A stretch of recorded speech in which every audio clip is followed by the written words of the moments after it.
Assalamualaikum warahmatullahi wabarakatuh. Perkenalkan, nama saya Yuri Zulfasdianingrum. Saya dari kelas 2023C kelompok 3 ingin mempresentasikan tentang materi perkembangan fisik dan genetik dalam pembelajaran bahasa Inggris. Pertama adalah kaitan antara perkembangan fisik dan kemampuan berbahasa.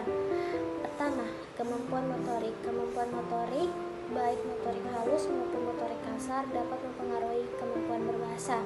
Kemampuan motorik halus berkembang baik memungkinkan anak untuk menggenggam pena dan kertas dengan baik, sehingga mereka dapat mengembangkan kemampuan menulis dan membaca. Kemampuan motorik kasar juga penting untuk pengembangan kemampuan berbicara karena anak perlu memiliki kebebasan bergerak untuk berinteraksi dan berkomunikasi dengan lingkungannya. Kedua, kemampuan kognitif. Perkembangan fisik juga mempengaruhi perkembangan kognitif anak-anak. Kemampuan kognitif seperti pemrosesan informasi, memori, dan pemecahan masalah berperan dalam kemampuan berbahasa. Sebagai contoh, kemampuan mengingat kata-kata dan menyusun kalimat adalah hasil dari perkembangan kognitif. Yang ketiga adalah interaksi sosial. Perkembangan fisik seperti berjalan dalam bergerak dengan mudah memungkinkan anak-anak untuk berinteraksi dengan teman sebaya dan orang dewasa. Interaksi sosial ini memberi mereka kesempatan untuk berbicara, mendengarkan, dan berlatih berkomunikasi, yang merupakan faktor penting dalam perkembangan kemampuan berbahasa. Yang keempat, pengenalan lingkungan. Lingkungan fisik juga berperan dalam pengembangan kemampuan berbahasa. Anak-anak yang tumbuh dalam lingkungan yang kaya dengan rangsangan berbahasa seperti percakapan, membaca buku, dan bermain peran cenderung mengembangkan kemampuan berbahasa yang lebih baik. Oke, di slide selanjutnya adalah peran gerakan dan aktivitas fisik dalam pembelajaran bahasa Inggris. Bahasa Inggris memiliki peran penting dalam proses pendidikan dan pembelajaran baik di sekolah maupun di rumah. Dalam pembelajaran bahasa Inggris, gerakan dan aktivitas fisik dapat digunakan sebagai salah satu metode pembelajaran yang efektif, terutama untuk anak di usia dini. Beberapa cara yang dapat dilakukan untuk mengintegrasi gerakan dan aktivitas fisik dalam pembelajaran bahasa Inggris untuk anak-anak antara lain menggunakan metode yang pertama, Total Physical Response atau TPR.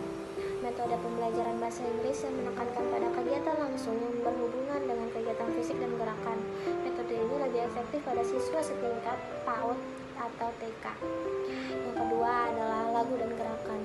Menggunakan lagu dan gerakan dalam pembelajaran bahasa Inggris dapat membuat pembelajaran lebih menarik dan mudah diingat oleh anak-anak. Guru dapat menggunakan lagu dengan gerakan sesuai untuk mengajarkan kosakata dan struktur kalimat. Yang ketiga adalah permainan dan aktivitas. Permainan dan aktivitas yang melibatkan gerakan fisik dapat menjadi cara yang efektif untuk mengajarkan bahasa Inggris pada anak-anak. Contohnya, guru dapat menggunakan permainan seperti Simon Says atau red light, green light untuk mengajarkan kosakata dan struktur kalimat. Baik, di slide selanjutnya adalah metode pembelajaran yang mendorong partisipasi fisik. Pertama, metode Jigsaw. Metode pembelajaran kooperatif yang bertujuan untuk mendorong partisipasi aktif dari setiap anggota. Metode ini melibatkan siswa dalam kelompok kecil dan meminta mereka untuk mempelajari bagian tertentu dari materi dan kemudian berbagi informasi dengan anggota kelompok lainnya. Yang kedua adalah metode pembelajaran partisipasi. Model pembelajaran yang efektif mengikut sertakan siswa dalam menyusun, melaksanakan, dan menilai pembelajaran. Metode ini memberikan ruang dan waktu yang lebih luas bagi peserta didik untuk menerima dan memproses materi ajar yang diterimanya. Yang ketiga adalah metode pembelajaran berbasis masalah.